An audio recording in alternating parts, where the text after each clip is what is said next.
सात्विकं सर्ववाङ्मयम्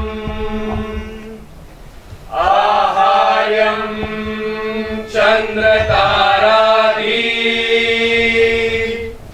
तं नुमः सात्विकं शिवम्।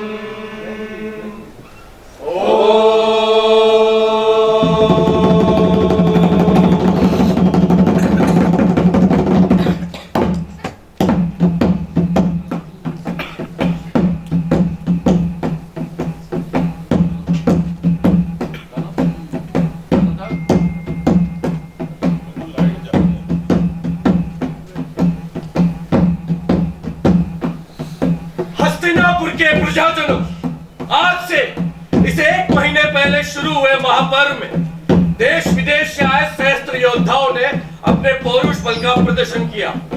आज इस महापर्व का आखिरी दिन है, जहां हजारों योद्धाओं को हराकर विजय हुए महारथी का सम्मान किया जाएगा। मैं राजगुरु आचार्य द्रोणाचार्य, हस्तिनापुर के श्रेष्ठ पुरुष पितामह भीष्म तथा पालक धृतराष्ट्र के सौजन्य से इस महापर्व में योद्धाओं के सम्मान दिवस की घोषणा करता हूं। अद्भुत, असंभव, संसार के चर अचर जीव अजीव सुने। मैं आचार्य द्रोण ब्रह्मांड के जनक, पालक तथा विनाशक को नमन कर, अग्नि जल वायु को साक्षी मानकर पांडु पुत्र अर्जुन को त्रिकाल में त्रिलोक का सर्वश्रेष्ठ धनुर्धर घोषित करता हूं। ठहरो।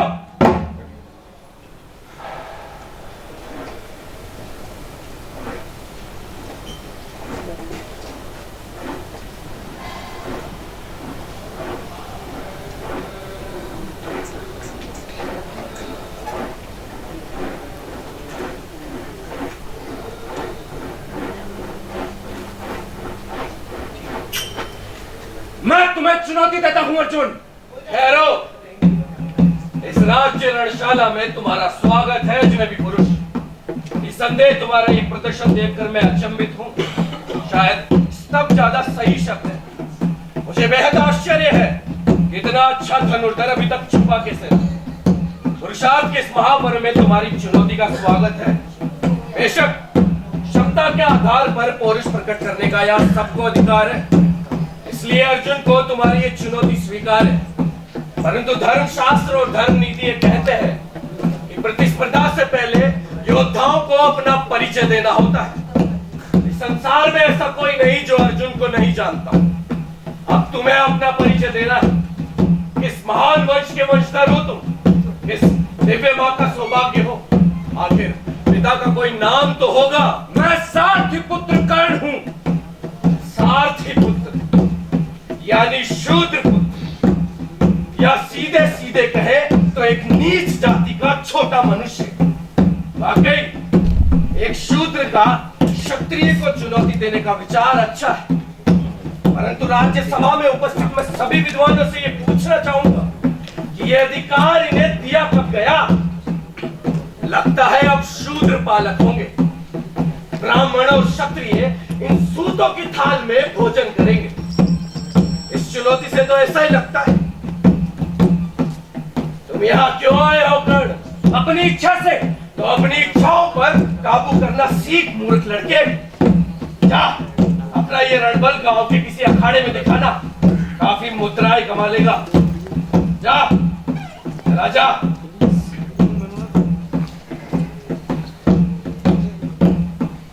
अरे जा। रुको। ये सब क्या हो रहा है? एक योद्धा का अपमान करके आपने ठीक नहीं किया गुरुदेव। चुप रहो दुर्योधन। मैं चुप नहीं रहूंगा। आखिर मेरे चुप हो जाने से वो सब कुछ बदल तो नहीं जाएगा जो आचार्य ने इस वीर के साथ किया। मूर्खता मत करो दुर्योधन, तुम्हें कोई अधिकार नहीं है। मुझे अधिकार है। अगर कोई गुरु गलत करता है तो शिष्य को पूरा अधिकार है कि वो भूल को इंगित करे। वो हमारे गुरु हैं, हमसे बड़े हैं। तो क्या कहना चाहते हो तुम कि इनका किया गया हर बुरा कार्य अच्छा मान लिया जाएगा क्योंकि हमारे गुरु हैं, हमसे बड़े? अगर ये संसार को नैतिकता की शिक्षा देते हैं तो फिर ये पक्षपात क्यों कर रहे हैं? ईर्ष्या ने तुम्हारा दिमाग खराब कर दिया है दुर्योधन। ईर्ष्या ईर्ष्या यहाँ किससे? ये सबके सामने। जब महारथी पर्व का आधार पौरुष बल है तो फिर ये जाति और कुजाति का प्रश्न कहाँ आया? अर्जुन ने तो चुनौती स्वीकार भी कर ली थी। आपने ये षड्यंत्र क्यों किया? दुर्योधन, चीख चिल्लाकर मेरी बात को खत्म मत कीजिए। हाँ, आपके पास इस बात का कोई जवाब? तुम्हें दिखाई नहीं देता कि वो एक नीच जाति का आदमी है? वीर की जाति सिर्फ वीरता होती है और कुछ नहीं। परंतु राजवंश को चुनौती देने का अधिकार इसे नहीं है। क्यों? क्योंकि ये राजवंश से नहीं है। अगर राजवंश को चुनौती देने के लिए राजवंश का होना जरूरी है तो ठीक है। दुर्योधन समस्त प्रजाजन और हस्तिनापुर के सामने कर्ण को अंग देश का राजा घोषित करता हूं। राजा हो जाने से कोई क्षत्रिय नहीं हो जाता। फिर कैसे होता है? जन्म से। जन्म की बात आप मत करिए देव। जन्म क्षत्रियता निर्धारित करता तो इस सभा में बैठे सभी व्यक्ति क्षत्रिय ना हो। क्यों अर्जुन, मेरा तर्क ठीक था ना? मैं महाराज धृतराष्ट्र से कर्ण के लिए न्याय मांगता ताकि वो ये जाति भेद न करके कर्ण को न्याय दे, ताकि वो ये साबित कर सके कि त्रिकाल में त्रिलोक का सर्वश्रेष्ठ धनुर्धर अर्जुन नहीं बल्कि वो स्वयं है। ये नहीं हो सकता। आपसे न्याय मांग रहा हूं महाराज। महाराज को धर्मशास्त्र बदलने का कोई अधिकार नहीं है। कर्ण की ये चुनौती स्वीकार नहीं की जा सकती, क्योंकि ये जगमानी बात है कि कर्ण एक शूद्र है और अर्जुन क्षत्रिय है। फिर मत कहिए कि त्रिकाल में त्रिलोक का सर्वश्रेष्ठ धनुर्धर अर्जुन है। हाँ, क्षत्रिय में सर्वश्रेष्ठ होगा, परंतु उस पर भी प्रश्न चिन्ह सदैव लगा रहेगा। क्यों अर्जुन, तुम ये साबित नहीं करना चाहोगे कि तुम सर्वश्रेष्ठ धनुर्धर हो? अगर हो तो आगे बढ़ो और इस चुनौती को स्वीकार करो।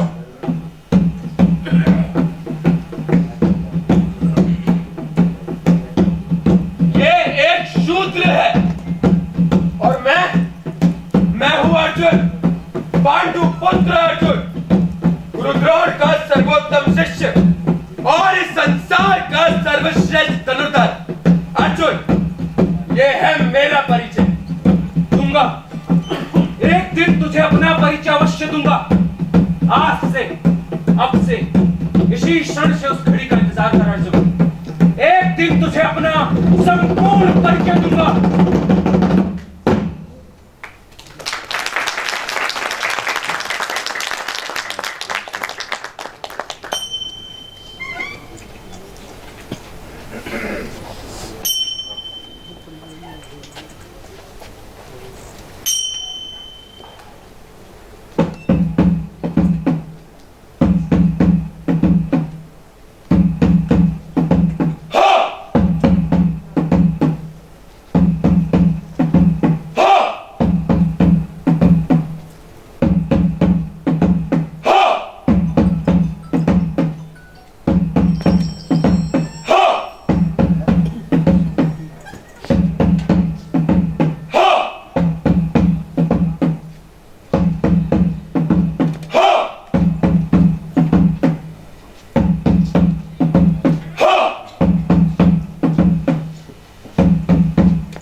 अर्जुन मेरे भाई, तुम वही चूक कर रहे हो। अभी तो मैंने उसे सहारा दिया, आगे चलकर वो हम सबका सहारा।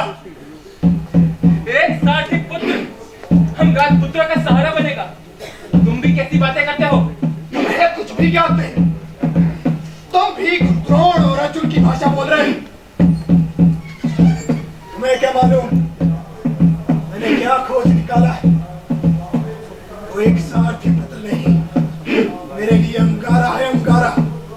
वो अकेला ही काफी होगा इन पांडवों की चिता की अग्नि के लिए। तुम ऐसा मानते हो, मगर एक अजनबी को बिना जांचे परखे तुमने अंगराजे दे डाला। संपूर्ण प्रजाजनों से भरी रंगशाला में तुमने जो किया, उसके विषय में लोग तरह तरह की अटकलें लगा रहे हैं।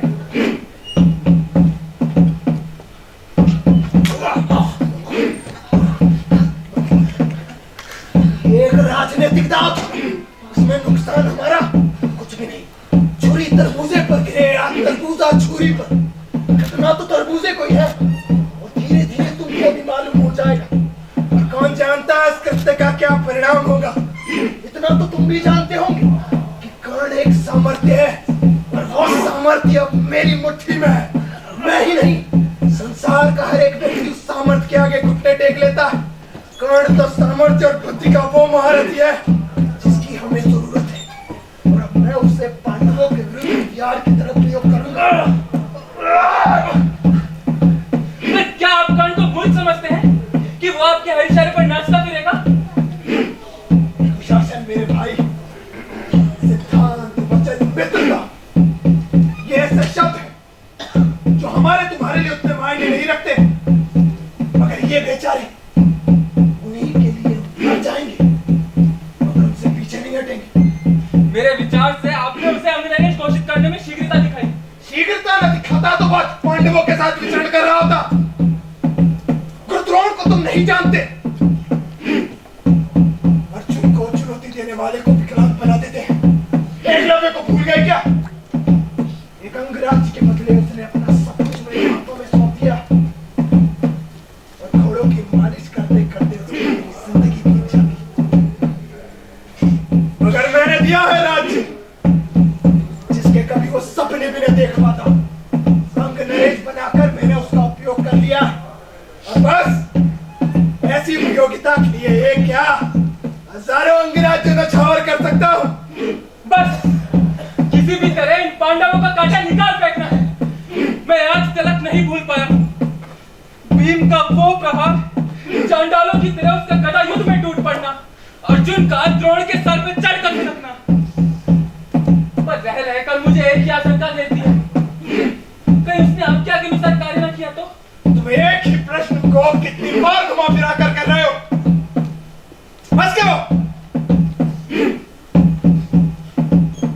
चलो आज मेरे एक निर्णय से तुम्हें तर्क करना तो आया।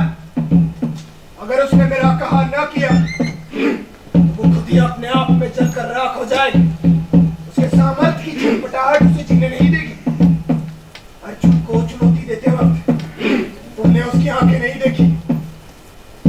ज्वालामुखी सी तड़पती इसकी दोनों आंखें। अर्जुन के प्रति जो प्रतिस्पर्धा का भाव उसके मन में जागा, देखना उसके बलबूते वो क्या क्या कर गुजरेगा। कौन है वो? शायद पुरोचन है। उसे पांडवों को धर्म की आराधना के लिए पांडव जाना और वहां उनके निवास के लिए पुरोचन को ही प्रबंध करना होगा।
नहीं, कुछ नहीं।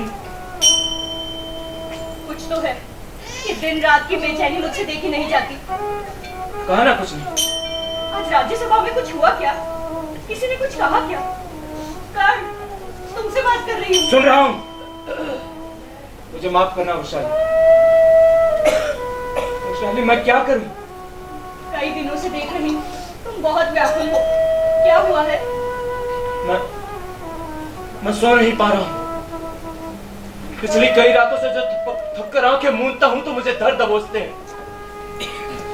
विचार, ताने, प्रताड़नाएं सब मुझे घेर लेते हैं, दबाते हैं, मसलते हैं। मैं कुछ भी नहीं कर पाता हूं वैशाली। मैं क्या करूं? सब कुछ बहुत घिनौना, बहुत ही घिनौना। पीले मवाद के समुद्र सा हूं मेरी तरफ बढ़ता। पिघला लाग मेरी धमनियों में मुझे जड़ कर देता है। मैं हिल भी नहीं पाता हूं। मुझे बचा लो वैशाली, मैं पागल हो जाऊंगा। मेरा अपराध क्या है? कौन कहता है तुम अपराधी हो? तो फिर मुझे ही क्यों कचोटती है वो बात? कौन सी बात? उस दिन अर्जुन का कंधा थाम कितने आत्मविश्वास से कहा था कि अर्जुन एक दिन तुझे अपना संपूर्ण परिचय दूंगा। पर तुम्हें बताओ, क्या बता पाऊंगा उसे कि सर्वश्रेष्ठ धनुर्धर वो नहीं बल्कि मैं हूं? नहीं नहीं वैशाली, कभी नहीं। मैं उसे कभी नहीं बता पाऊंगा। किसी को ना हरा पाना तो पराजय नहीं। फिर भी विजय तो उसी की हुई। संसार के लिए अभी भी वही सर्वश्रेष्ठ धनुर्धर है, मैं नहीं।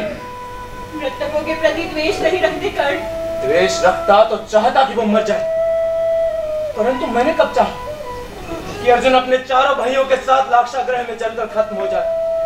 मगर इसमें अपराधी तुम तो नहीं। लेकिन लोग तो यही कहते होंगे, क्या वो गुपचुप नहीं कहते होंगे कि दुर्योधन का ऋणी कर्ण भी षड्यंत्र में शामिल था? लोगों के कहने से सत्य बदल तो नहीं जाएगा। तो फिर मुझे ही क्यों कचोटती है वो बात, जबकि गलत दुर्योधन ने किया? कभी कभी लगता है कि तुम्हें समझ ही नहीं पाती हूँ कर्ण। इतना सब हो जाने के बाद भी दुर्योधन को तुम मन से अपना मित्र ही मानते हो। हाँ, मानता और मानता रहूंगा, क्योंकि जब सब लोग मुझ पर ताने कस रहे थे तब उसी ने मुझे सहारा दिया था। क्या इसमें उसका स्वार्थ नहीं था? क्या वो नहीं चाहता था कि पांडव अपमानित हो? हाँ, उसका स्वार्थ था, मगर भले ही अपने स्वार्थ के लिए, परंतु पक्ष उसने मेरा लिया था। मैं किन दुर्बल भयभीत स्थापित पांडवों का। अक्षम होने के कारण पांडव अपमानित होते, परंतु मैं तो सक्षम होने के बाद भी हुआ। नीचे वर्ग की स्थापना को ठेस न पहुंचे, इसलिए मुझे मेरे पिता, मेरी माता, मेरे वंश को घृणा की दृष्टि से देखा गया। मैंने कभी तुम्हें ऐसा नहीं पाया था कर्ण। मैंने भी नहीं। एक बात पूछूं, सच सच बताओगी? क्या तुम्हें इस बात का दुख नहीं होता कि तुम्हारा पति एक शूद्र है? तुम्हें होता है कि तुम्हारी पत्नी एक शूद्र है? बात वो नहीं है। फिर क्या है कर्ण? ये हीनता कैसी? हीनता नहीं, क्रोध है। अपने सूत होने पर? नहीं, सूत होने के कारण उन अधिकारों के न मिलने का जिनका मैं हकदार हूं। मैंने तो जैसे तैसे सहन कर लिया, पर क्या हमारा पुत्र सुदामन सहन कर पाएगा? क्या लोग उसे स्वीकार करेंगे? क्यों नहीं? सुदामन अंग नरेश का पुत्र है, उन्हें उसे स्वीकार करना ही होगा। मैं अंग नरेश हूं, क्या मुझे स्वीकार किया? आज भी हस्तिनापुर के राज्य सभा में मेरे प्रवेश करते ही पितामह की भ्रुकुटियां तन जाती है। वो कभी मान ही नहीं सकते कि घोड़े की लीद साफ करने वाला एक शासक भी हो सकता है। मैं कहता हूं कि शासक होने पर ही सम्मान क्यों? आखिर घोड़े की लीद साफ करना भी एक काम है, और वो भी तो किसी को करना ही है। राजा अगर शासन न करे तो शासन व्यवस्था ठप हो जाती है। ब्राह्मण यदि अध्यापन न करे तो शिक्षा व्यवस्था ठप हो जाती है। वैश्य यदि व्यापार न करे तो व्यापार व्यवस्था ठप हो जाती है। क्या एक शूद्र मल न उठाए तो क्या धन व्यवस्था ठप नहीं हो जाती? तो फिर दमन तुम्हारा और मेरा ही क्यों? और क्यों ये दमन चक्र अनंतकाल तक हमारे वंशों पर चलता रहे? मेरे पास सिर्फ सवाल है, उनके जवाब नहीं, और शायद हो भी नहीं सकते। मैं एक बात बताना भूल गया। कल सूर्यांजलि के पश्चात चला जाऊंगा और पुत्र सुदामन मेरे साथ जाएगा। कहीं बाहर जा रहे हो? हाँ, पांचाल। पांचाल? हाँ, दुर्योधन के साथ द्रौपदी स्वयंवर। मित्र बनकर जा रहा। मुस्कुराई क्यों? सोचा था मैं ईर्ष्या कर बैठूंगी, स्त्रियों की बात मैं क्या जानूं?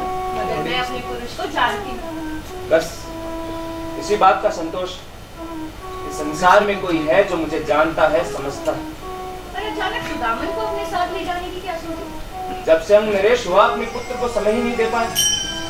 वो भी मेरे बिना अकेला महसूस करता हूँ। हाँ, सुदामन सचमुच बहुत अकेला है। अकेला? मेरा पुत्र सुदामन मेरे रहते कभी अकेला नहीं हो सकता, कभी नहीं।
आश्चर्य है, वाकई आश्चर्य। आज यहाँ पर संसार के सभी प्रतिष्ठित योद्धा उपस्थित हैं। आज इस स्वयंवर में एक मछली की आंख को भेजने में असमर्थ है। क्या यहाँ ऐसा कोई नहीं जो पांचाली का वर्ण कर सके? एक भी योद्धा नहीं। पांचाली! अपने क्रोध और दुख के कोप से सभा को अपमानित मत कीजिए। दूसरों की पुरुषार्थ पर उंगली मत उठाइए। इस सभा में अभी पुरुष मौजूद है। ठहरो ब्राह्मण, तुमने ठीक कहा। इस सभा में अभी पुरुष मौजूद है और राजपुरुष भी मौजूद है। सचमुच ऐसा है क्या दुर्योधन? जी हाँ, कहाँ? यहाँ इसी सभा में। तो वो आगे क्यों नहीं बढ़ता है? उठो कर्ण। दुर्योधन, तुम मेरे मित्र हो, मेरा अभिनंग हो। क्या मेरा अभिनंग मेरा साथ नहीं देगा?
द्रौपदी को क्षत्रियों की उपस्थिति में कोई अधिकार नहीं कि वो एक ब्राह्मण से वर्ण करे।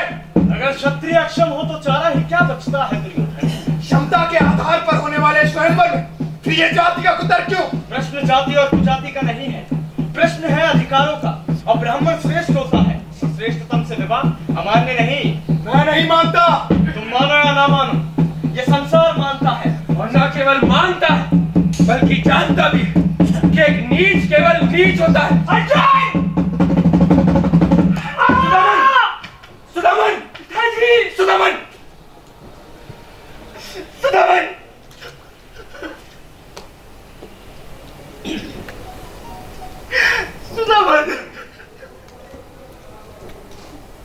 सुनो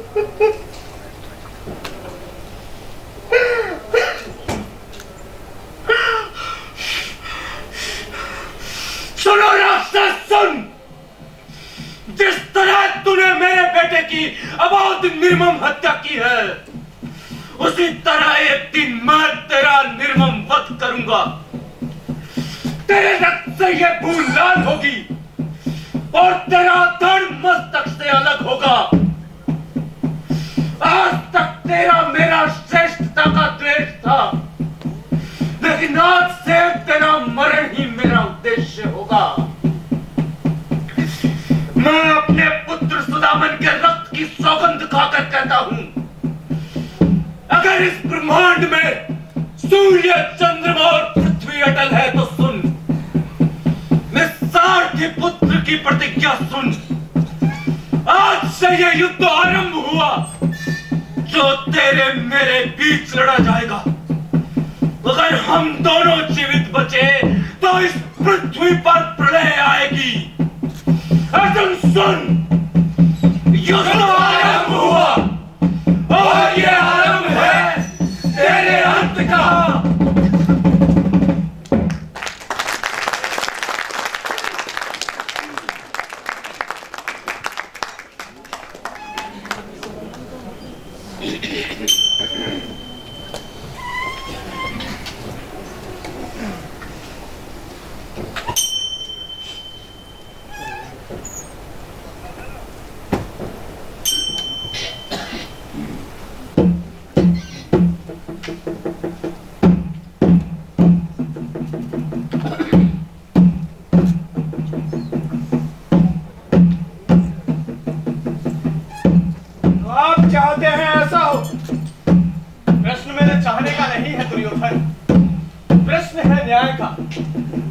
अगर हो सकता है आपकी नजर में जो न्याय है वो मेरे लिए अन्याय हो।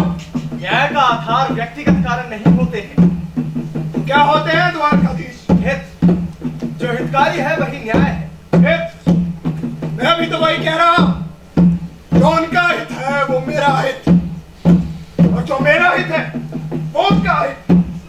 तो यहाँ दोनों ही परिस्थितियों में निर्णय अलग अलग हुए, तो फिर आप किस निर्णय को न्याय मानेंगे? हम बार बार घूमकर उसी स्थान पर आ रहे हैं दुर्योधन। समझने की चेष्टा करो, तुम्हारे या उनके हित से बड़ा है समाज का हित, और न्याय का आधार हस्तिनापुर के प्रजाजनों का हित होगा, ना कि तुम्हारा या उनका। इतना पूछने की धृष्टता अवश्य करूंगा कि हस्तिनापुर का हित द्वारका नरेश या हस्तिनापुर से अलग हुए वो पांडव कैसे तय कर सकते हैं? हित तो पालक तय करता है, और प्रजा का पालक हूं मैं, हस्तिनापुर नरेश दुर्योधन। अच्छा, मैं तो समझता था कि यह सौभाग्य महाराज धृतराष्ट्र को प्राप्त है।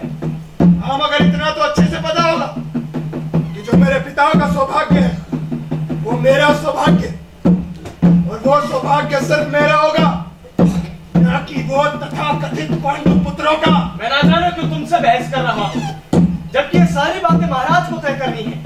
महाराज, आप अच्छी तरह से सोच विचार कर निर्णय लें और पांडवों को निश्चिंतता प्रदान करें कि उनके साथ अन्याय नहीं होगा।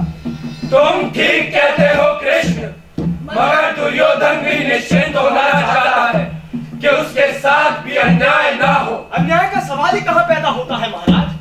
राज्य तो पहले ही बढ़ चुका था, और वनवास पूरा होने के बाद पांडवों को राज्य लौटा दिया जाएगा, ये जो शर्त थी वो भी पूरी हुई, तो अब तो उन्हें उनका राज्य वापस मिलना चाहिए ना। राज्य बटा था, मगर अब एक है, और नैतिक दृष्टि से भी यही ठीक है कि राज्य को दोबारा न बांटा जाए, ताकि उसकी शक्ति कम न हो। नैतिकता की बात करते हो दुर्योधन? तुम्ही ने कहा था कि 12 वर्ष के वनवास और 1 वर्ष के अज्ञातवास के बाद पांडव अपना राज्य पा सकेंगे, और अब तुम्हारी नैतिकता ये कहती है कि अपनी बात से मुकर जाओ। मानता हूं वनवास पूरा हुआ, मगर अज्ञातवास नहीं। तुम्हारी राज्यसभा के आचार्यों का इस बात पर तुमसे मतभेद है। राजाओं का कर्मचारियों से मतभेद होना असंभव नहीं कृष्ण। गणनाएं भी तुम्हारा साथ नहीं देती हैं दुर्योधन। गणित तोड़ा मरोड़ा भी जा सकता है, और यही बात तुम पर भी लागू होती है। मगर साबित नहीं होती। और एक शंका के आधार पर मैं अपना आधा राज्य दुर्बल, भयभीत और अक्षम पांडवों के हाथ तो नहीं जाने दूंगा, जिनके अंदर इतना भी मानता नहीं था कि खुदा का बात करते आपको भेज दिया पैरवी के लिए। क्या सोचा था कि घबरा कर डर जाऊंगा? बहुत अच्छा होगा कि आप उनका भ्रम भी दूर कर दें। मैं उन्हें अपना आधा राज्य किसी भी हालत में नहीं दूंगा। क्या आप सबका भी यही मत है? लगता है यहाँ और किसी के मत का तो कोई प्रश्न नहीं उठता। ठीक है, समझौता अब भी हो सकता है। अगर दुर्योधन आधा राज्य ना देने पर अड़ा हुआ है तो मेरा प्रस्ताव है कि पांडवों को केवल 5 गांव ही शासन के लिए दिए जाएं। मैं समझौतावादी नहीं हूँ कृष्ण। मैं 5 गांव तो क्या, मैं सुई की नोक के बराबर जमीन नहीं दूंगा। उम्र की नादानी तुम्हारे अंदर काफी झलकती है दुर्योधन। राज्य के निर्णय बिना सोचे विचारे नहीं लिए जा रहे। तुम्हारे पास समय है, अच्छी तरह सोच विचार लो। अगर मैं सोचना ही ना चाहूं तो युद्ध के विचार को नकारा नहीं जा सकता है दुर्योधन। इस धमकी का मुझ पर कोई असर नहीं होगा। धमकी नहीं दे रहा हूं, समझा रहा। भविष्य के गर्भ में जो छुपा हुआ है उसे तुम नहीं जानते। कोई नहीं जानता, यहाँ तक कि आप भी नहीं। अनुभव यही अंतर पैदा करता है दुर्योधन। भविष्य को देखा नहीं जा सकता लेकिन उसका आभास किया जा सकता है, जो तुम्हें नहीं हो रहा। भविष्य आपको क्या आभास देता है कृष्ण? यही कि अगर तुम ना माने तो युद्ध होगा। और युद्ध में क्या होगा? वो 5 भाई मिलकर हम 100 भाइयों को परास्त कर देंगे। असंभव नहीं है। खेल किसके साथ खेल रहे हो कृष्ण? जाइए, जाकर किसी और को समझाइएगा। मेरे पास शक्ति है, अजय योद्धा, विराट सैनिक समूह है, जिनके सामने महासमुद्र भी छोटा जान पड़ता है।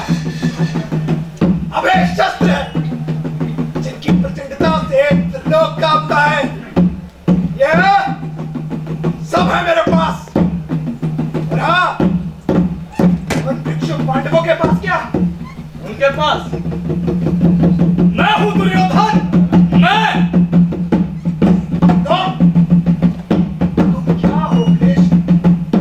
सिर्फ एक दूत मात्र, एक निर्बल कायर दूत, जो अपनी बात को अपने बल पर समझौते की बात करता है और दुर्योधन के द्वार पर खड़ा हो अपने प्रियजन पांडवों के लिए भिक्षा मांगता है।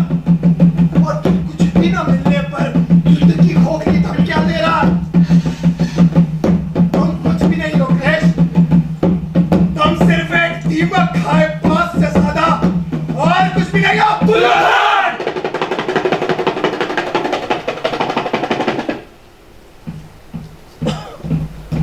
मैं अब तक तेरी हर गलती को ये सोचकर माफ करता आया कि तू एक बच्चा है, अबोध, नादान और एक मूर्ख है। मगर आज तूने साबित कर दिया कि तू एक बच्चा नहीं बल्कि एक कृपण, दुराचारी और एक दंभी मनुष्य है, जो सत्ता के बदले ये भी भूल गया कि उसे मनुष्य बनाया किसने। दुर्योधन, तूने मुझे नहीं जाना, तूने कृष्ण को नहीं पहचाना, तो आज अपनी आंखें खोल और मुझे जान। मैं वो हूं जिसके प्रेम के लिए सारा संसार तरसता है और जिसके क्रोध से समस्त ब्रह्मांड कांपता है। मैं जन्म हूं और मैं ही मृत्यु, मैं अनादि हूं, इसलिए मैं था, मैं हूं और मैं सदैव रहूंगा दुर्योधन। मगर याद रख, मैं सदैव तेरे काल का मूल रहूंगा। ये शब्दों से डराने की कोशिश मत करो कृष्ण। ठीक है, तेरी अगर यही इच्छा है तो सुन। हस्तिनापुर की इस राज्य सभा में मैं महायुद्ध की घोषणा करता हूं। कौरवों और पांडवों के बीच लड़ा जाने वाला ये युद्ध कुरुक्षेत्र की भूमि पर लड़ा जाएगा। यह धर्म युद्ध होगा, मगर इसके परिणाम इतने विवश होंगे जिसकी तू कल्पना भी नहीं कर सकता है दुर्योधन। प्रलय आएगी, हथियारों की प्रचंड टंकार समूचे मानव समाज को मत डालेगी, मगर अमृत नहीं होगा। बचेगा तो केवल काला कसेला पत्रकार विष। चारों दिशाएं इस विष में धस गलते लोगों की भूखों से थर्राएंगी। जीवन देने वाले हाथों से मृत्यु का दान होगा और मृत्यु भी कैसी, घायल तड़पेंगे, छटपटाएंगे, अपने शरीर को नमक के ढेर में पाकर मृत्यु की कामना करेंगे, मगर मृत्यु केवल भाग्यवानों को नसीब होगी। दमन की पिपासा दबकेगी, आदमी ना रहकर नरपशु हो जाएगा। नरपशु भी कैसा, जो केवल इतना जानता है कि मार दो अन्यथा तुम्हें कोई मार देगा। ये वो समय होगा दुर्योधन जब भाई भाई के खून के प्यासे होंगे, सुना की जगह संबंधियों और मित्रों का रक्तपान होगा। सारे सिद्धांत धराशायी होंगे, काल अकाल बनकर छाएगा आतंक दुर्योधन, आतंक।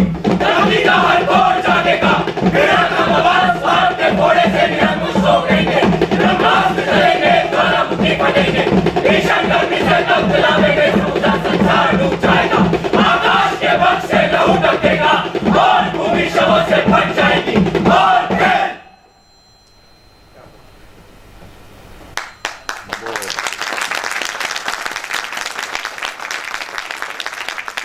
फिर सब खत्म होगा। बचेगा तो केवल डरावना सन्नाटा और लाशों की सलाम। हाँ हाँ दुर्योधन, अब यह युद्ध होगा।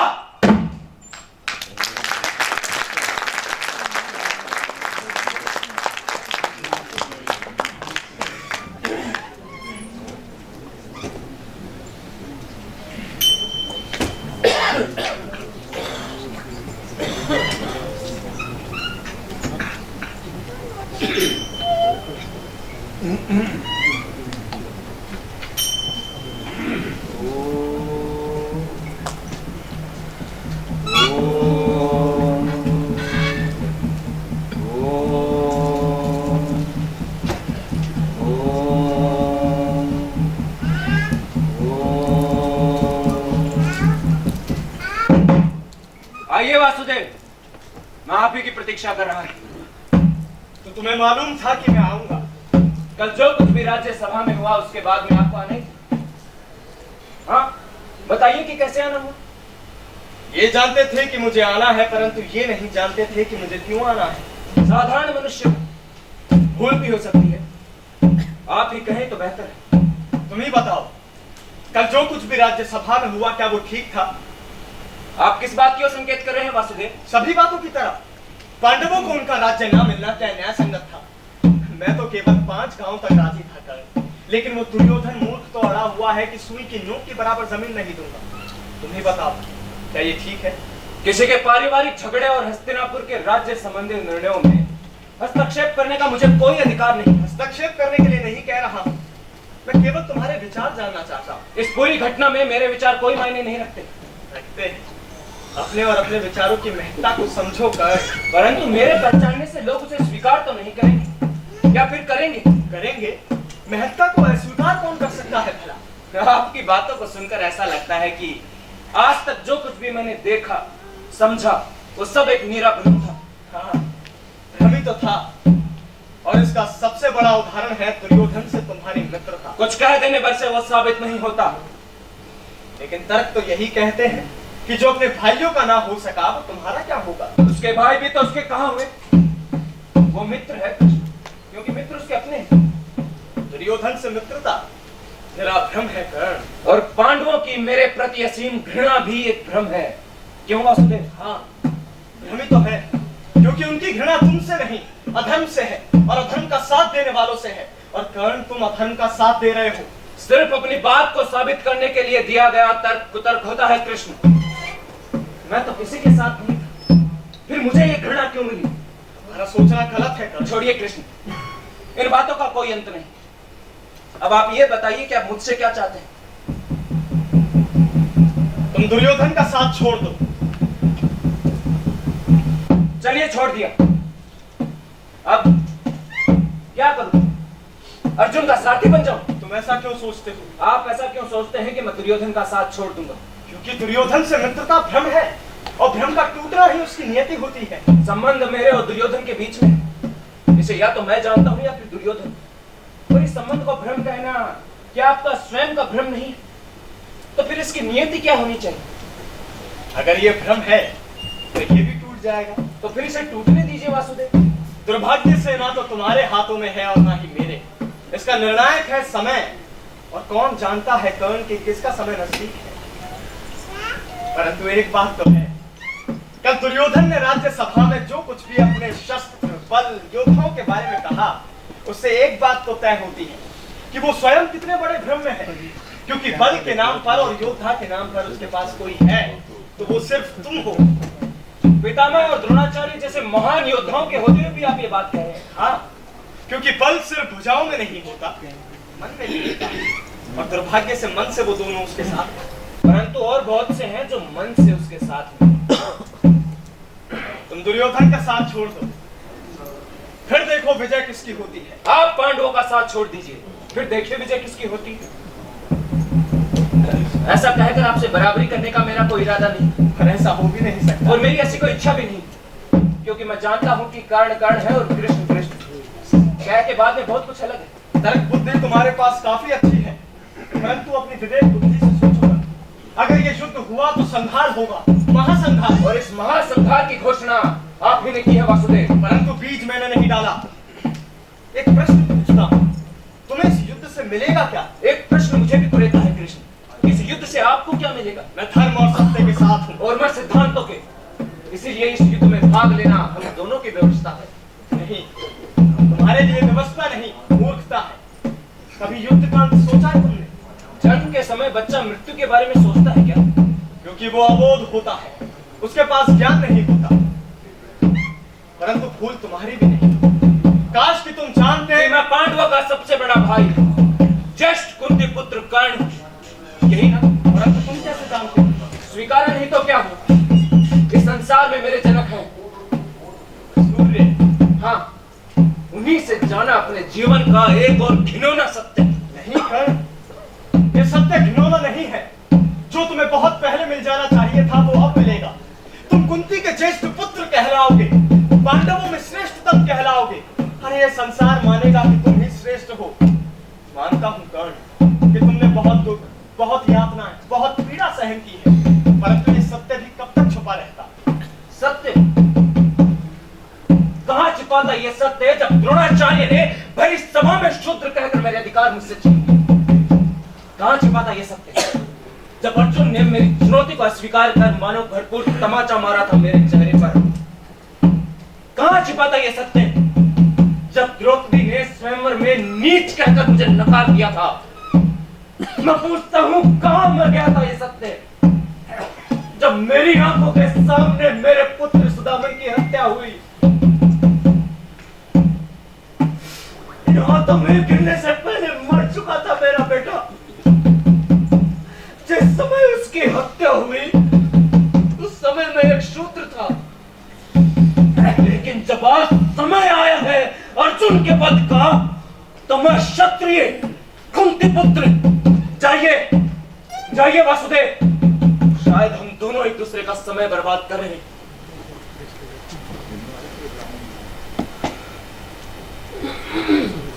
जरा सोचो कर्ण,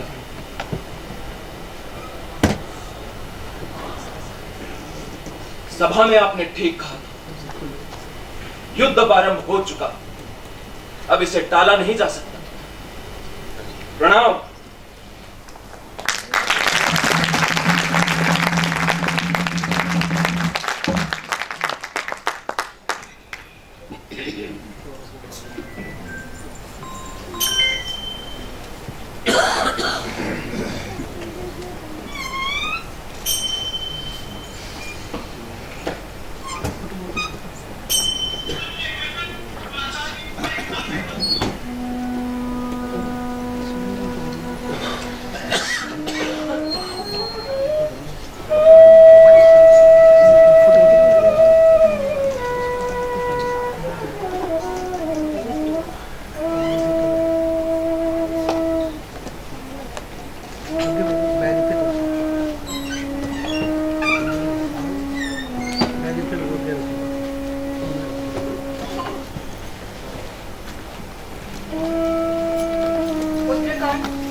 अंदर आने को नहीं कहोगे?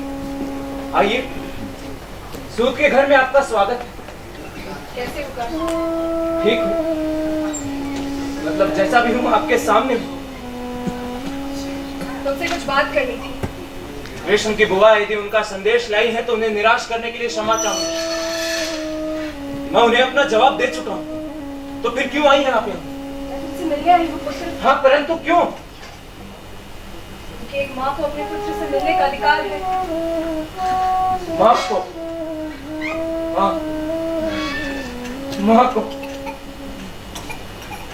क्या थी मेरी भूल? क्या दोष था मेरा? जिसने पाला उसी को माँ माना, मगर तुम्हारा ये स्पर्श। पिछली कई रातों से लेटा है अनंत आकाश ताकता रहता हूं।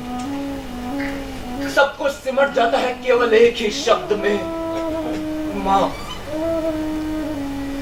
सब कुछ तो मिला जीवन में, सुख दुख घृणा यातना प्रेम राजपाट सब कुछ, पर मां क्या था मैं नराधम घृणित क्या था मैं मां? नहीं कुछ।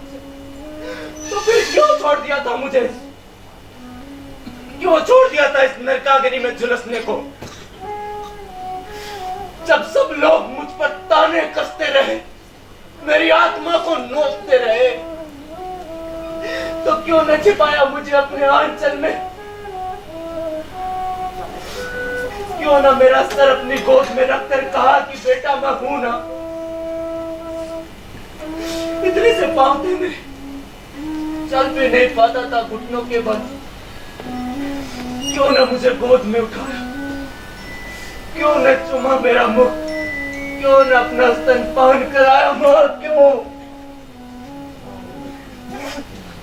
मैं साय हूं, लाचार हूं, मैं बहुत डरा हुआ हूं मां। मैं क्या करूं, कहां जाऊं? और धीरज रख, मैं हूं ना। कितना बड़ा हो गया है तू, कितने कोमल केश पर कितना खुरदरा है तेरा शरीर। तू जितना कठोर है अंदर से उतना ही कोमल भी। कपास के श्वेत बाहें सब। तू बिल्कुल भी तो बड़ा नहीं हुआ, तेरा बचपन मानो वही है क्या? कुछ भी तो ना बदला, सिवाय इसके कि तू लापरवाह हो गया है। मैं नहीं थी ना। हाँ, और विडंबना देखिए कि आज आप कहां हैं और मैं कहां हूं। गलत नहीं कह रहा हूं राजमाता, क्षमा कीजिए। इस तरह भावनाओं में बहना मेरी आदत नहीं, परंतु कई बार हमारे शरीर और हमारे मस्तिष्क को कोई अलग ही चीज नियंत्रित करती है, नहीं क्या? राजमाता मत कहो मुझे। तो फिर क्या कहूं? ये शायद आप भी नहीं जानती। मुझे इस तरह से तो अपमानित मत कर पुत्र। अपमानित? जो स्वयं जीवन भर अपमान में जिया हो वो दूसरों का अपमान क्या करेगा? अपमान को जानकर उसे अपमानित करना बड़ा कठिन होता है राजमाता। काश इसे आप कभी समझ पाती। बहुत समझदार हो गए होना तुम। दुख यातना अपमान केवल तुमने ही तो सहा है। सत्य जानकर ही तिलमिला उठे हो। और मैं, मेरा क्या पुत्र जिसने इस सत्य को जना और फिर अपने ही हाथों से उसे मृत्यु की गोद में सौंप दिया। किसी को कुछ कह भी ना सकी। अरे जननी क्या कहती जब जनक ने ही मुंह मोड़ लिया। तुम्हें क्या लगता है, तुम्हें लहरों में बहाकर क्या मैंने मुक्ति महसूस की होगी? जिस सजन को मैंने 9 महीने अपनी गोद में संजोया, जिसे जना, उसको मृत्यु को सौंप के क्या मैंने मुक्ति महसूस की होगी? बिछोने में मुंह छिपाना जाने कितनी बार मैंने उससे अपनी वेदना को कहा। सिराना भी गीला होकर मेरी त्रासदी पर रोता था, लेकिन मैं कुछ भी ना कर सकी पुत्र। क्यों? क्यों न तुमने कुछ किया? क्यों न तुमने कुछ कहा? क्योंकि मैं एक स्त्री हूँ। हाँ, बस यही फर्क रह गया कि तुम एक स्त्री बनी रही, कभी माँ बनने की कोशिश भी नहीं की। कर्णी समाज तुम्हें कभी नहीं स्वीकारता। क्यों नहीं स्वीकारता? क्योंकि तुम मेरी अवैध संतान हो। अवैध? क्यों हूं मैं अवैध संतान, जबकि मेरे पिता हैं? हाँ, मगर उन्होंने कभी तुम्हें अपना नाम नहीं दिया। तो फिर पांडव वैध कैसे हुए? क्या उनके पिताओं ने उन्हें अपना नाम दिया? मानता हूं कि पांडु ने उन्हें स्वीकारा। अगर उन्हें स्वीकार सकते थे तो फिर मुझे क्यों नहीं? विवाह से पहले संतान की उत्पत्ति अमान्य है, और विवाह के बाद उसी पद्धति से वो मान्य हो जाता है। ये समाज उसे मान्यता देता है। कर्ण, ये समाज तो उस हर चीज को मान्यता देता है जो उसे मनवाया जाए। आखिर वेद व्यास को क्यों मान्यता मिली? क्योंकि सत्यवती ने मनवाया, और आप इतनी निर्बल थी कि आप कुछ भी न कर सकी। कम से कम एक बार तो कहा होता। तुम नहीं जानते पुत्र, ये समाज कितना निष्ठुर है। ये समाज है क्या राजमाता? आप और मैं दरअसल मान्यता हम ही देते हैं, परंतु मान्यता तो आपने अपने मन में ही मुझे नहीं दी थी। ये झूठ है पुत्र। मैंने सदैव तुम्हें अपना पुत्र माना है। हाँ, लेकिन आज क्यों? जब कल सुबह एक कर्ण कौरव सेना का सेनापति बनकर रणभूमि में लड़ने के लिए जा रहा है, तभी क्यों मुझे मानने चली आई अपना पुत्र, जबकि मेरा एक संकल्प दृढ़ हो चुका है कि पांडवों का वध ही मेरा ध्येय है। यदि मैं आज भी नहीं आती पुत्र, तो भाई भाई की हत्या करने के लिए रणभूमि में उतर जाती। आप यहाँ न भी आती तो वहाँ भाई भाई की हत्या कर रहे हैं, और आपके आ जाने से ये विनाश रुकेगा नहीं राजमाता, क्योंकि ये विनाश स्वार्थों की नींव पर टिका, और कोई भी शांति के लिए अपने स्वार्थों को त्यागने के लिए तैयार नहीं। रात्रि का तीसरा पहर बीत रहा है। राजमाता राजमहल जाना चाहते हैं। कल सुबह आपको अपने पुत्रों का रण तिलक भी करना है। तो तुमने निश्चय कर लिया? हाँ। जो बीत गया उसे भुलाया नहीं जा सकता? नहीं, कभी नहीं। यही भूल कर रहे हो पुत्र। जो बीत जाता है उसका महत्व नहीं होता, महत्व उसका होता है जो है या आने वाला है। भूत भले ही बीत जाता, परंतु वही समेटता है वर्तमान और भविष्य को अपने अंदर। वही निर्णायक होता है आने वाले समय का। उसी ने मेरे जीवन का फैसला किया है, मैं उसे नकार नहीं सकता। अरे तुम तो ये भी नहीं नकार सकता, जिससे तू लड़ने जा रहा है वो भी तो शक्तिशाली है, वो भी तो कर सकते हैं तेरा वध। पहली बार सुना है युद्ध में जाते समय एक माँ अपने पुत्र को ऐसे वचन भी कहती है। चिंता स्वाभाविक है, परंतु निश्चिंत रहिए, वो शक्तिशाली नहीं है, क्योंकि उनकी शक्ति है कृष्ण, और वो किसी की शक्ति क्या बनेंगे, वह स्वयं इतने निर्बल है। गलत नहीं कह रहा हूँ राजमाता। यदि वो निर्बल न होते तो आपको न भेजते, स्वयं न आते, अर्जुन के पिता इंद्र को न भेजते मेरा कवच और कुंडल लेने के लिए। ये देखिए, दे दिया शब्दान में। अगर कोई ये समझता है कि कवच और कुंडल के बिना कर्ण कर्ण नहीं, तो उसकी सबसे बड़ी भूल है, क्योंकि कर्ण का कवच और कुंडल से नहीं, वो है जो आपके सामने खड़ा। बड़ा दानवीर है ना तू, सबको दान देता है, अपनी माँ को दान नहीं देगा। माँ को दान देकर छोटा कर, ऐसा मुझसे नहीं होगा। पर हाँ, एक वचन देता, लो आज तुम्हारा अवैध पुत्र तुम्हें एक वचन देता कि मेरे हाथों, इन हाथों अर्जुन को छोड़ अन्य किसी पांडव का वध नहीं होगा। अर्जुन और मुझसे कोई एक जीवित बचेगा। ये संसार जानता है कि तुम 5 पुत्रों की माँ हो, और वो तुम सदैव रहोगी। इतने में संतोष कर लो माँ। संतोष? अरे संतोष तो संसार को होगा, मगर पुत्र वो तो मैं ही कहूंगी। माँ, माना कि मैं तुम्हारी अवैध संतान हूं, क्या युद्ध में जाने से पूर्व मुझे तुम्हारे आशीर्वाद तक का अधिकार नहीं?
तो मेरी अंतरात्मा मुझे जीवन भर कचोटती रही।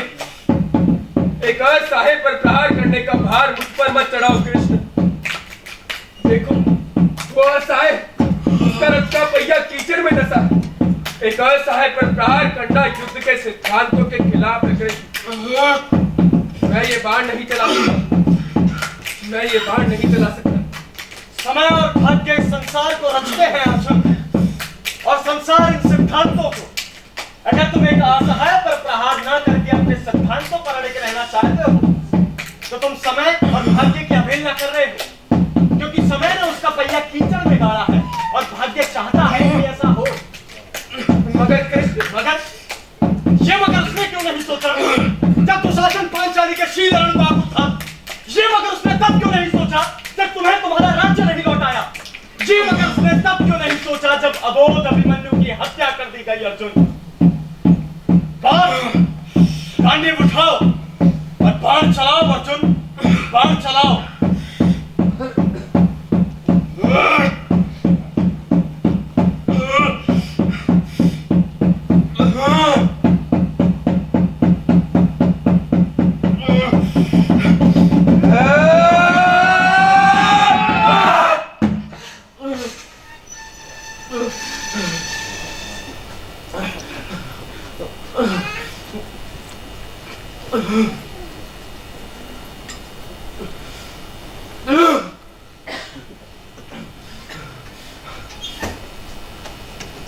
तुमने मेरे साथ ऐसा क्यों किया कृष्ण? तुमने मेरे साथ ऐसा क्यों किया? मैंने तुम्हारे साथ कुछ भी नहीं किया कर। तुम्हारी नियति थी। अधर्म का अंत यही होता है। तुम अधर्म के साथ थे। अधर्म कृष्ण, ये धर्म अधर्म क्या होता है? जो तुमने किया वो मेरा धर्म, और जो मैंने किया वो तुम्हारा धर्म। फिर क्या धर्म और कैसा धर्म कृष्ण? तुमने मेरे साथ ऐसा क्यों किया? ये मेरा युद्ध धर्म था कर। ये युद्ध क्या था कृष्ण? ये धर्म युद्ध था। धर्म युद्ध? कृष्ण बहुत गुना तो जाना कि ये युद्ध था क्या? ये दो विचारधाराओं का युद्ध था। यह दो विचारधाराओं की राज्य स्थापना का युद्ध था। तुम अपनी विचारधारा का राज्य स्थापित करना चाहते थे और दुर्योधन अपनी विचारधारा का। सच कहो कृष्ण, यदि दुर्योधन तुम्हारी बात मान लेता तो क्या पांडव एक एक करके इस रणभूमि में ना मर रहे होते? लेकिन तुम अपने विचारों के आगे मजबूर थे कृष्ण। हाँ, था मजबूर। और तुम भी तो थे। अगर ये युद्ध मेरे और दुर्योधन के विचारों का था तो तुम बीच में कहां से आए कर? अपने सिद्धांतों के कारण। सिद्धांत ही तो विचार होते हैं। नहीं कृष्ण नहीं, सिद्धांत अडिग रहते और विचार बदल जाते हैं। परंतु इस युद्ध क्षेत्र में देख के लगा कि कुछ लोगों के सिद्धांत भी बदल जाते हैं। अपनी लालसा को शांत करने के लिए तुमने क्या क्या नहीं किया। इस युद्ध की घोषणा की, उसकी संरचना की। मेरे मनोबल को तोड़ने के लिए मुझे यह बताने आए कि मैं कुंती की अवैध संतान हूं। मां को भेजा, अर्जुन के पिता इंद्र को भेजा मेरा कवच और कुंडल लेने के लिए। क्या क्या शल्य तुम्हारे कहने पे नहीं आए थे?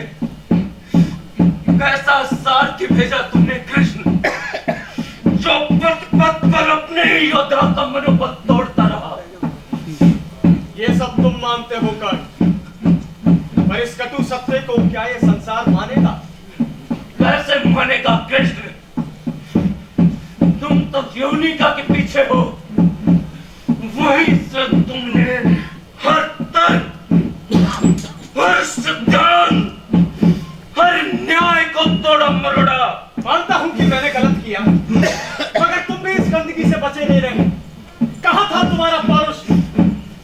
पांचाली के वस्त्र हरे जा रहे थे।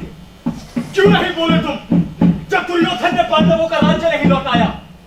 मैं पूछता हूँ क्यों दिया साथ तुमने उन दिग्गज महारथियों का जिन्होंने मिलकर अबोध अभिमन्यु की हत्या कर दी कर्ण? अगर आरोप मेरे ऊपर है तो तुम भी इनसे बचे नहीं। इतना तो तुम मानते हो कृष्ण कि तुमने गलत किया। और सही भी। कोई भी इंसान पूरी तरीके से गलत या सही नहीं कर सकता। मैं भी इंसान का एक रूप हूँ, तो मैं इसका अपवाद तो नहीं हो सकता ना।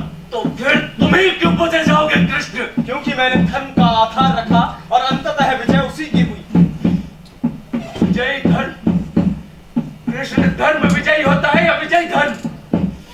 अगर हम जीतते तो हम ही धर्म बनाते और हम ही पूजे जाते हैं।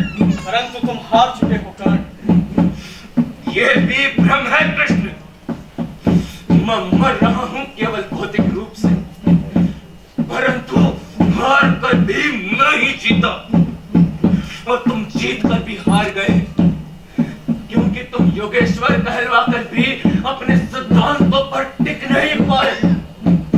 उसका उदाहरण है तुम्हारी ये बंद मुट्ठी। तुमसे अच्छा तो मेरा शत्रु अर्जुन है, जो मुझे निहत्था देख जब तो गया, मगर तुम नहीं जीत के कृष्ण। हाँ कृष्ण, मेरा ये युद्ध था क्या? मेरे जन्म का युद्ध, मेरे अधिकारों का युद्ध, मेरे व्यक्तित्व का युद्ध। और जब मेरी जननी ने इस संसार के सामने कभी नहीं स्वीकारा कि मैं उसका पुत्र हूँ, तो बस कृष्ण वही मैं ये युद्ध हार गया, वही मैं ये युद्ध हार गया कृष्ण।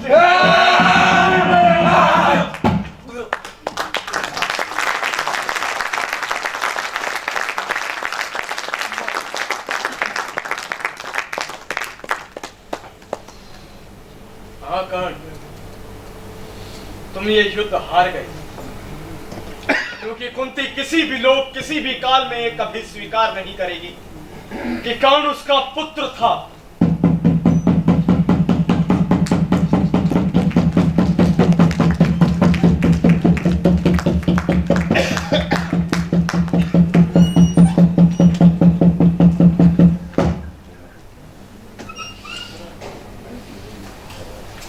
मारा गया संसार का सर्वश्रेष्ठ योद्धा महारथी कर्ण, तेरा पुत्र कर्ण मारा गया।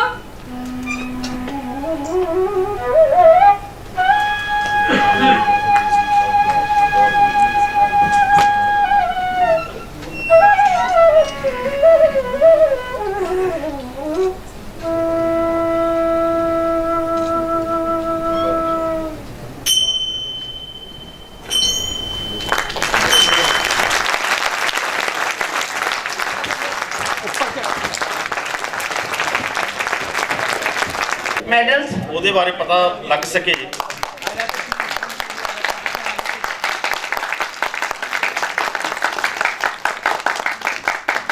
ਉੱਪਰ ਸਟੇਜ ਦੇ ਉੱਪਰ ਸਰਦਾਰ ਉਜਾਗਰ ਸਿੰਘ ਜੀ, ਡਾਕਟਰ ਸਵਰਾਜ ਸਿੰਘ ਜੀ, ਵਿਸ਼ਵ ਚਿੰਤਕ ਔਰ ਸਾਰੇ ਪੰਜਾਬ ਦੇ ਪਟਿਆਲੇ ਦੇ, मैं समझदा कि विश्व के जो चिंतन दे विच अज गलबात है वो सारे ऊपर मौजूद हैं। हमारे डायरेक्टर सर अभी हमारे साथ नहीं है, लेकिन उनकी तरफ से आपको बहुत बहुत शुक्रिया आने का। और गोपाल सिंह जी का, रविंद्र पाल मैम का बहुत बहुत शुक्रिया, और इस फेस्टिवल के ऑर्गेनाइजर जो भी हैं उनको बहुत बहुत शुक्रिया कि आप कलाकारों के लिए ये सब कर रहे हैं, उनको बढ़ावा देने के लिए सारी चीज़ें कर रहे हैं, उसके लिए बहुत बहुत आभार आपका।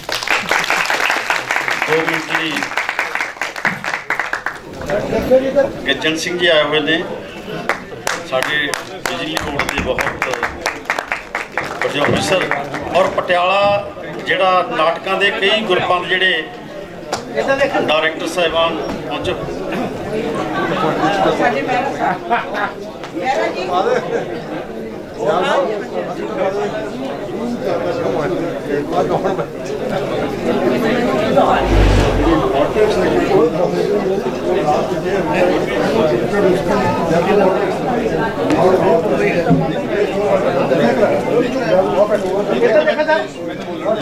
ਕਰ ਕਰਾ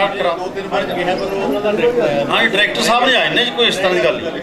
ਇੰਟਰੋਡਕਸ਼ਨ ਕਰਾਓ ਜੀ, ਇੱਥੋਂ ਤੋਂ ਡਿਮਾਂਡ ਆ ਰਹੀ ਹੈ ਪਰਫਾਰਮੈਂਸ ਹੈ ਕੱਲ੍ਹ ਨੂੰ। ਸੋ ਸਾਰਿਆਂ ਨੂੰ ਬੇਨਤੀ ਹੈ ਕਿ ਇਸੇ ਤਰ੍ਹਾਂ ਹੁੰਮਵਾ ਕੇ ਪਹੁੰਚਿਆ ਜਾਵੇ।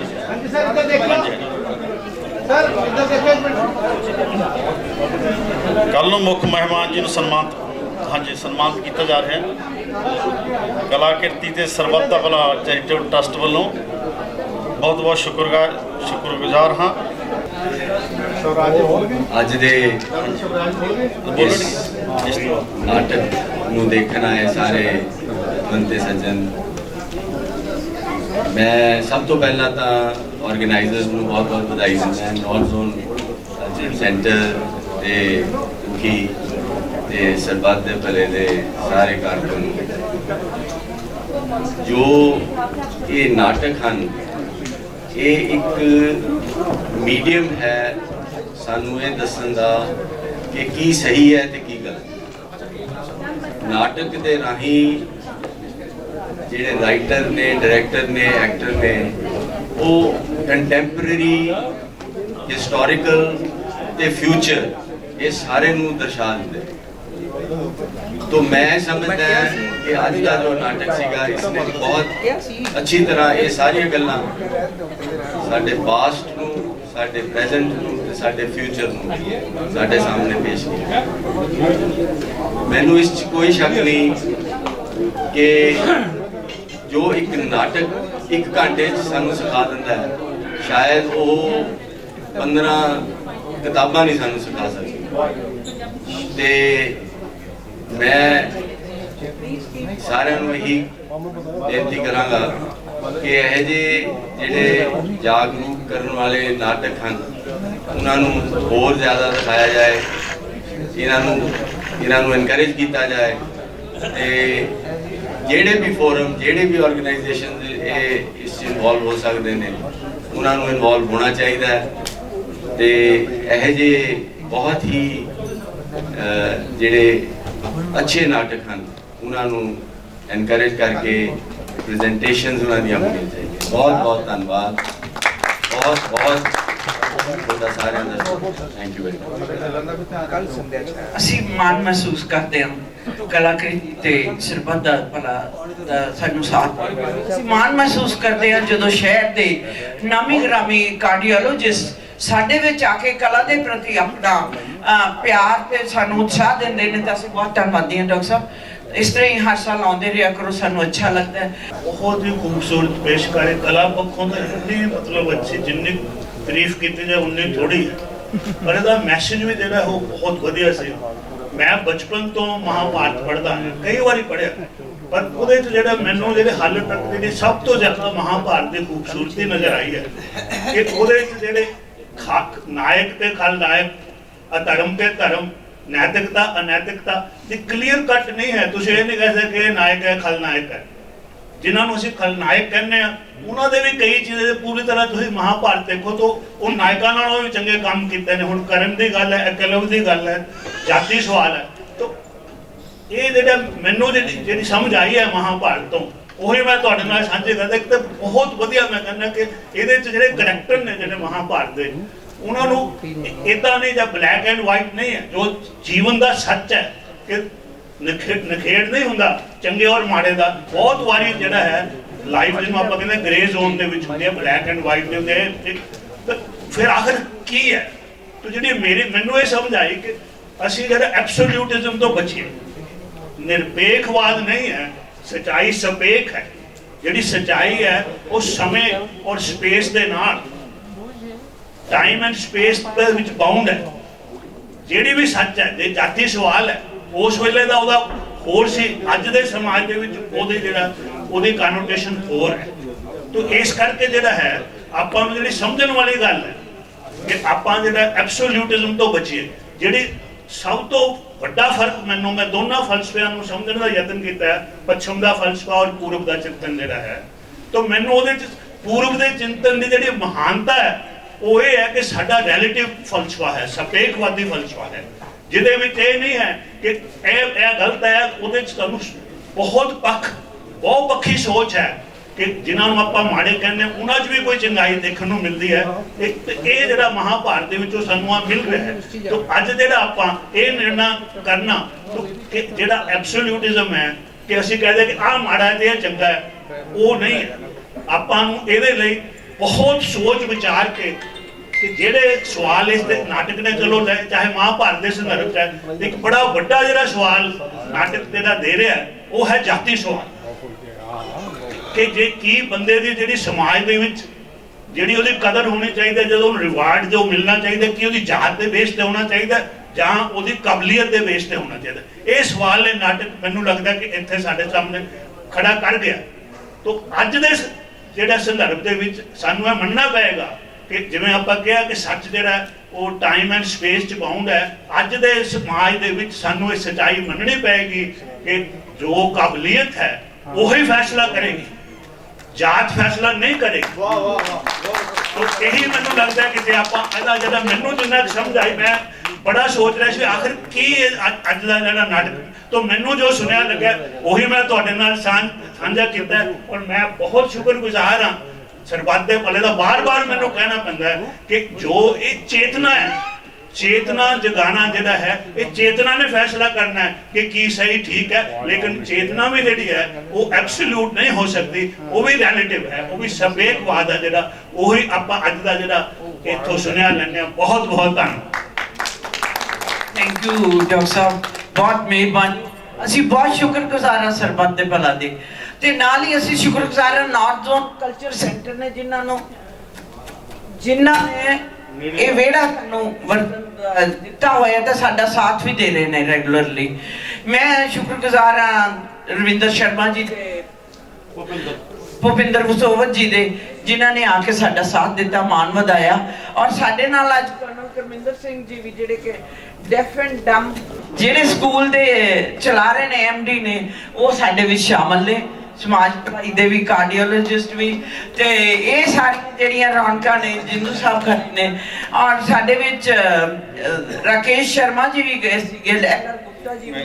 ਮੈਂ ਸਾਰਿਆਂ ਦੀ ਬਹੁਤ ਸ਼ੁਕਰਗੁਜ਼ਾਰ ਹਾਂ। ਤੇ ਕੱਲ ਜਿਹੜਾ ਪਲੇ ਹੈ ਇਹ ਕੱਲ ਇੱਕ ਤਾਂ ਬੰਗਾਲ ਤੋਂ ਡਾਂਸ ਆ ਰਿਹਾ, ਬਹੁਤ ਹੀ ਖੂਬਸੂਰਤ ਡਾਂਸ ਹੋਏਗਾ, ਤਕਰੀਬਨ 45 ਮਿੰਟਸ ਦਾ ਡਾਂਸ ਹੋਏਗਾ। ਔਰ ਇੱਕ ਪਲੇ ਹੈ ਜਿਹੜਾ ਦਿੱਲੀ ਤੋਂ ਆ ਰਿਹਾ ਹੈ, ਉਹ ਹੈਗਾ ਟੈਕਸ ਫ੍ਰੀ ਪਲੇ ਹੈ, ਤੇ ਨਾਟਕ ਜਿਹੜਾ ਡਾਂਸ ਹੈ ਉੱਥੋਂ ਆ ਰਿਹਾ। ਕੱਲ ਸਾਡਾ ਕਹਿਣ ਨੂੰ ਦਿਲ ਨਹੀਂ ਕਰਦਾ, ਮਤਲਬ हेलो 13 ਤਰੀਕ ਹੈ ਕੱਲ। ਹਾਂਜੀ, ਸਾਡਾ ਫਾਈਨਲ ਜਿਹੜਾ ਸ਼ੋਅ ਹੈ ਕੱਲ ਹੈ। ਸੋ ਸਾਰਿਆਂ ਨੂੰ ਬੇਨਤੀ ਹੈ ਕਿ ਇੱਕ ਵਾਰੀ ਫੇਰ ਜ਼ਰੂਰ ਆਇਓ, ਤੇ ਅਲਖ ਛੇਤੀ ਅਸੀਂ ਨਾਟਕ ਦੀ ਫੇਰ ਜਗਾਵਾਂਗੇ। ਬਹੁਤ ਬਹੁਤ ਸ਼ੁਕਰੀਆ, ਧੰਨਵਾਦ, ਮਿਹਰਬਾਨੀ।